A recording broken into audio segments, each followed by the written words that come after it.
Shalom, selamat pagi Bapak, Ibu, Saudara-saudari yang terkasih di dalam Tuhan. Kembali kita berjumpa dalam program Makin Dekat Tuhan pada hari ini, Selasa 18 Agustus 2026. Renungan pagi kita hari ini berjudul Belajar dari Kesalahan Orang Lain.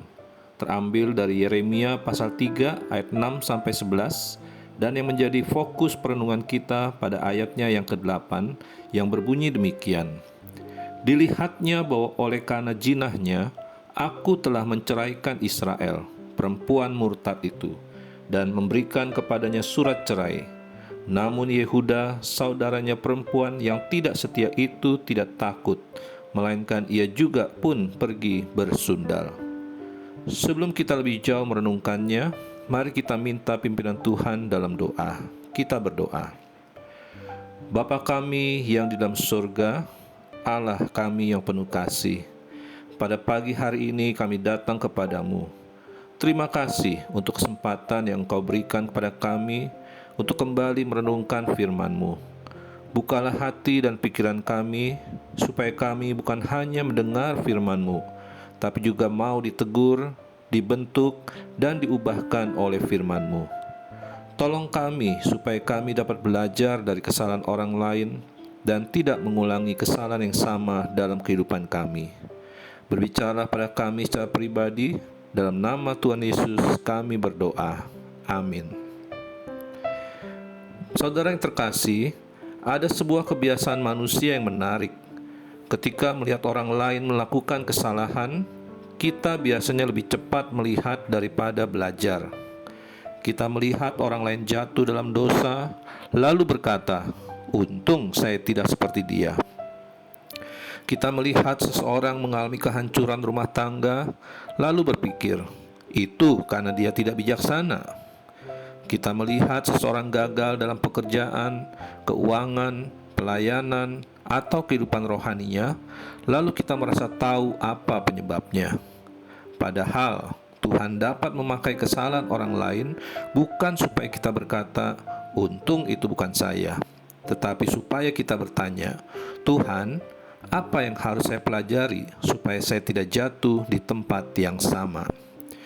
Yeremia 3 memperlihatkan sesuatu yang sangat serius. Tuhan sedang berbicara tentang Israel dan Yehuda. Israel telah meninggalkan Tuhan dan menerima konsekuensi dari ketidaksetiaannya. Tetapi yang mengejutkan adalah Yehuda melihat semuanya namun tidak belajar.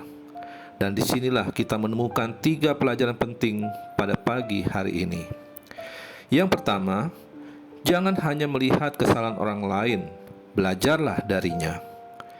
Yeremia pasal 3 ayat 6-8 menggambarkan Israel sebagai seorang istri yang tidak setia kepada suaminya. Gambaran ini digunakan Tuhan untuk menunjukkan betapa seriusnya dosa umatnya.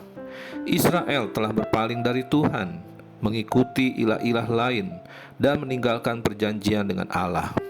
Tuhan bahkan menggambarkan tindakannya terhadap Israel dengan istilah yang sangat keras. Ia memberikan surat cerai. Artinya, Israel mengalami konsekuensi nyata dari ketidaksetiaannya kepada Tuhan. Tapi perhatikan bagian akhir ayat 8. Namun Yehuda, saudaranya perempuan yang tidak setia itu, tidak takut. Yehuda sebenarnya memiliki kesempatan untuk melihat apa yang terjadi kepada Israel dan belajar darinya. Ia sudah melihat akibat dosa saudaranya, tetapi ia tidak takut dan justru melakukan hal yang sama. Jadi, masalah Yehuda bukan karena ia tidak mempunyai contoh. Masalahnya adalah ia mempunyai contoh, tetapi tidak mau belajar. Bukankah hal seperti ini juga bisa terjadi dalam kehidupan kita? Kita seringkali sebenarnya sudah melihat akibat dari sebuah keputusan yang salah. Kita melihat seseorang kecanduan sesuatu dan hidupnya rusak. Kita melihat seseorang tidak jujur dan akhirnya kehilangan kepercayaan. Kita melihat seseorang terlalu mencintai uang sampai keluarganya terabaikan. Kita melihat seseorang membiarkan kepahitan bertahun-tahun sampai relasinya hancur. Kita melihat seseorang menjauh dari Tuhan sedikit demi sedikit sampai akhirnya tidak lagi memiliki kerinduan untuk beribadah dan berdoa. Tetapi terkadang kita berkata dalam hati, "Saya tidak akan sampai seperti itu." Padahal, kejatuhan besar seringkali dimulai dari langkah-langkah kecil yang terus dibiarkan. Karena itu, ketika Tuhan memperlihatkan pada kita kesalahan orang lain, jangan buru-buru menghakimi. Berhentilah sejenak dan belajarlah. Tanyakan, apa yang menyebabkan dia jatuh? Apakah benih yang sama sedang ada dalam hidup saya? Apakah ada kebiasaan yang selama ini saya anggap kecil, tetapi sebenarnya sedang membawa saya menjauh dari Tuhan? Belajar dari kesalahan orang lain berarti memiliki kerendahan hati untuk berkata, "Saya pun bisa jatuh kalau saya tidak berjaga-jaga." Hari ini mungkin kita sedang melihat orang lain sebagai sebuah contoh, tapi jangan lupa, suatu hari kita juga dapat menjadi contoh bagi orang lain, entah contoh yang baik atau contoh yang buruk.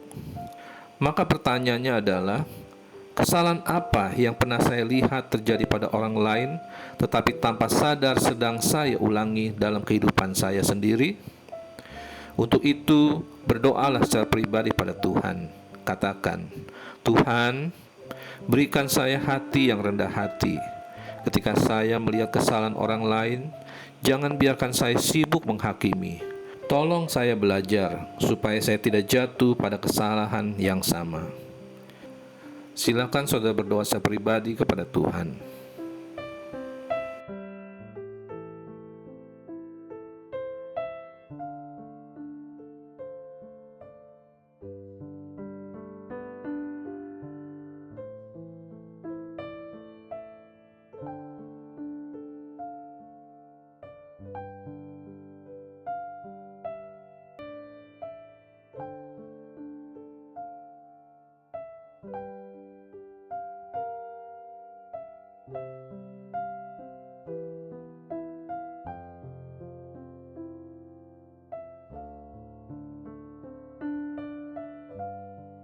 Hal yang kedua, jangan mengabaikan peringatan Tuhan.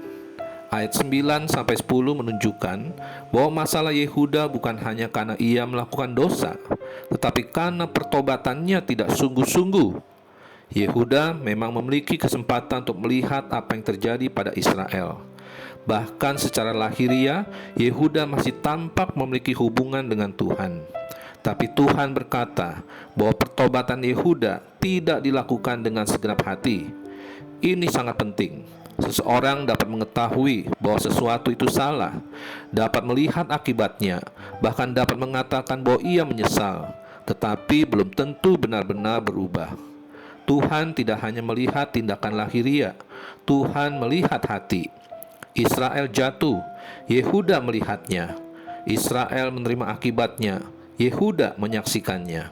Tetapi Yehuda tidak menjadikan semua itu sebagai peringatan yang serius bagi dirinya. Saudara, terkadang Tuhan juga memberikan peringatan pada kita melalui kehidupan orang lain. Ketika kita melihat seseorang kehilangan keluarganya karena perselingkuhan, mungkin Tuhan sedang berkata, "Jagalah hatimu." Ketika kita melihat seseorang mengalami masalah karena ketidakjujuran, mungkin Tuhan sedang berkata, "Tetaplah hidup dalam kebenaran." Ketika kita melihat seseorang kehilangan sukacita karena terlalu mengejar dunia, mungkin Tuhan sedang berkata, "Jangan jadikan dunia sebagai pusat hidupmu." Bahkan ketika kita melihat seseorang yang dahulu rajin melayani Tuhan, tapi kemudian menjadi dingin secara rohani, mungkin Tuhan sedang mengingatkan kita, "Jangan abaikan hubunganmu denganku." Masalahnya kita sering menganggap peringatan Tuhan sebagai sesuatu yang berlaku untuk orang lain. Kita membaca firman Tuhan dan berpikir, ini cocok untuk dia. Kita mendengar khotbah dan berpikir, seandainya si A mendengar ini. Kita melihat kesalahan seseorang dan langsung teringat kepada orang lain. Tetapi mungkin pagi ini Tuhan sedang berkata, firman ini bukan pertama-tama untuk orang lain. Firman ini untukmu. Jangan tunggu sampai kita sendiri mengalami kehancuran, baru menyadari bahwa Tuhan sudah berkali-kali memperingatkan kita. Orang bijaksana belajar dari pengalaman sendiri, tetapi orang yang lebih bijaksana juga belajar dari pengalaman orang lain. Oleh karena itu pertanyaannya adalah, Adakah peringatan Tuhan yang selama ini sudah saya lihat atau dengar, tetapi terus saya abaikan? Oleh karena itu, berdoalah secara pribadi kepada Tuhan, katakan, Tuhan, ampuni saya, karena seringkali saya lebih mudah melihat kesalahan orang lain daripada mendengarkan teguran-Mu bagi diri saya. Bukalah mata hati saya agar saya peka terhadap setiap peringatan-Mu. Jangan biarkan saya menunggu sampai terluka untuk belajar taat. Silakan saudara berdoa secara pribadi.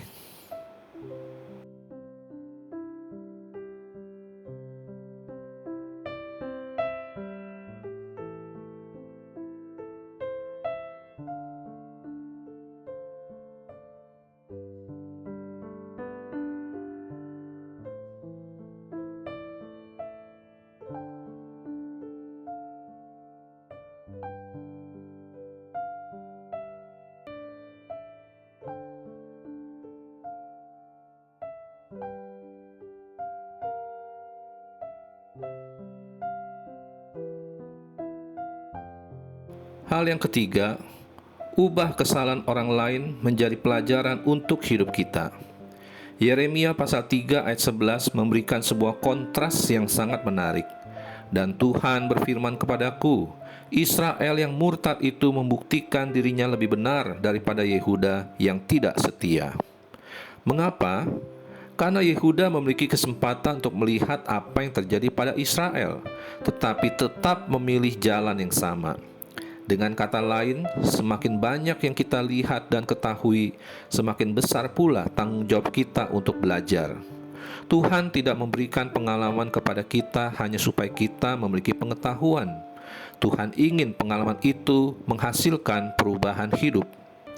Dalam kehidupan sehari-hari, kita sebenarnya tidak harus mengalami semua kesalahan untuk menjadi dewasa. Kita dapat belajar dari kegagalan orang lain. Anak dapat belajar dari kesalahan orang tuanya. Orang tua dapat belajar dari pengalaman anak-anaknya. Suami dapat belajar dari rumah tangga orang lain.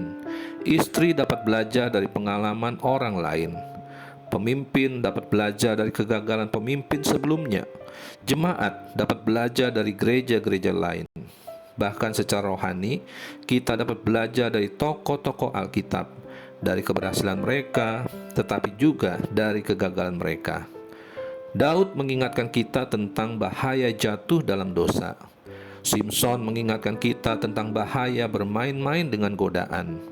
Yudas mengingatkan kita tentang bahaya memberikan hati dikuasai oleh sesuatu selain Kristus. Semua itu bukan sekedar cerita masa lalu, itu adalah cermin dan peringatan bagi kita hari ini.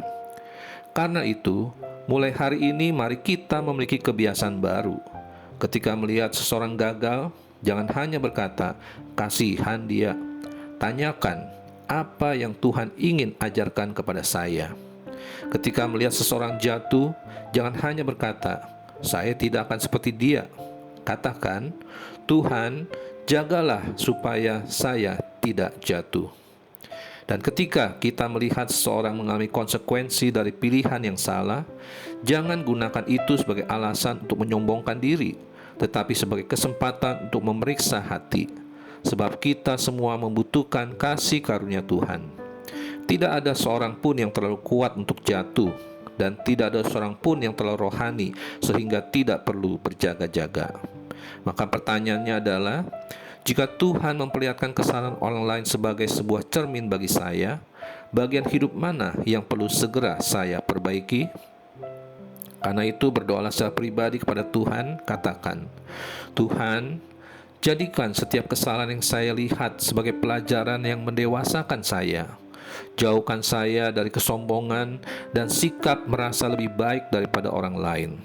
Tolong saya belajar berubah dan hidup semakin dekat kepadamu." Silakan saudara berdoa secara pribadi.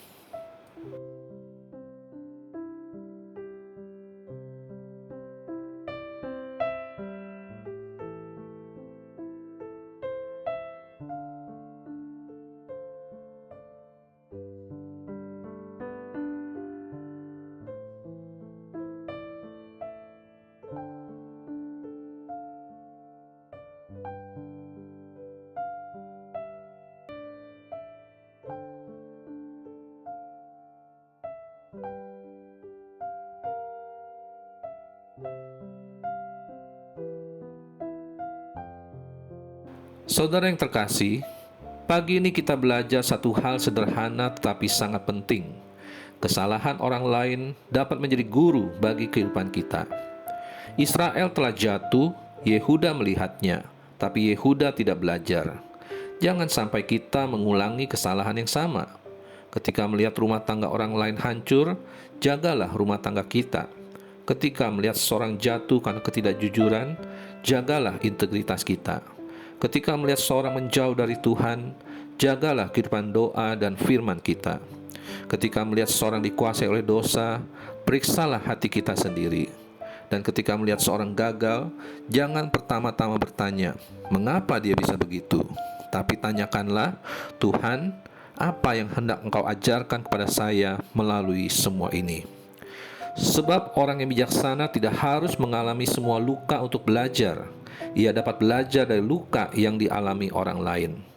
Kiranya hari ini kita menjalani setiap aktivitas dalam studi, usaha, dan pekerjaan maupun kehidupan keluarga dengan hati yang peka terhadap suara Tuhan. Mungkin Tuhan akan memperlihatkan pada kita berbagai contoh, pengalaman, bahkan kesalahan orang lain. Jangan lewatkan semuanya begitu saja. Bisa jadi melalui semua itu Tuhan sedang berkata, belajarlah, jangan ulangi kesalahan yang sama. Berjaga-jagalah, tetaplah dekat denganku. Mari kita berdoa. Bapa kami yang di dalam surga, terima kasih untuk firman-Mu pagi ini. Ajarlah kami memiliki hati yang rendah hati dan peka terhadap teguran-Mu. Ketika kami melihat kesalahan orang lain, mampukan kami belajar, bukan menghakimi. Ketika kami melihat akibat dari dosa, mampukan kami berjaga-jaga. Dan ketika kami menyadari ada kesalahan dalam hidup kami, berikan keberanian untuk bertobat dan berubah. Sertai kami dalam seluruh aktivitas kami hari ini, baik dalam studi, pekerjaan, usaha, pelayanan, dan keluarga. Biarlah dalam segala sesuatu kami hidup semakin dekat kepadamu dan semakin menyerupai Kristus di dalam hidup kami. Hanya dalam nama Tuhan Yesus kami ucap syukur dan berdoa. Amin. Saudara, selamat beraktivitas. Jangan lupa untuk membagikan link renungan ini supaya makin banyak orang dekat dengan Tuhan dan diberkati. Sampai jumpa di renungan berikutnya. Tuhan Yesus memberkati. Amin.